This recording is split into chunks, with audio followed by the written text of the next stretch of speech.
آیات للموقنین، اور یعنی وہ زمین میں جو ہے وہ نشانیاں ہیں ہماری، اور اسی طرح اپنے وجود پر بھی غور کرو، زمین جو کائنات ہے اس میں بھی رب کی نشانیاں ہیں۔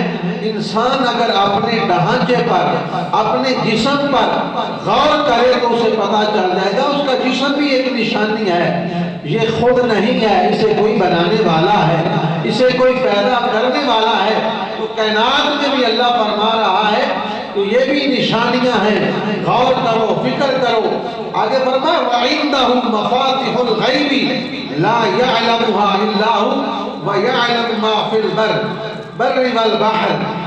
اللہ فرماتا ہے اور غیب کی کنیاں اس کے پاس ہیں، یعنی میرے پاس ہیں غیب کی کنیاں، اور ان کو صرف وہی جانتا ہے، اور جو کچھ خشکی اور تری میں ہے وہ سب جانتا ہے، جو کچھ زمین کے اندر ہے یا آسمانوں پہ ہے، جو کچھ سمندر کے اندر ہے، جو مخلوق پہاڑوں صحراؤں میں ہے، سب کا علم اللہ تعالیٰ رکھتا ہے۔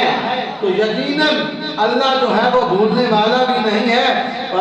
فرمایا وَمَا كَانَ رَبُّكَ نَسِيًّا، اور حضور کا رب بھولنے والا بھی نہیں ہے، یعنی اللہ تعالیٰ بھولتا نہیں ہے، وہ ہر شے کو یاد رکھنے والا ہے۔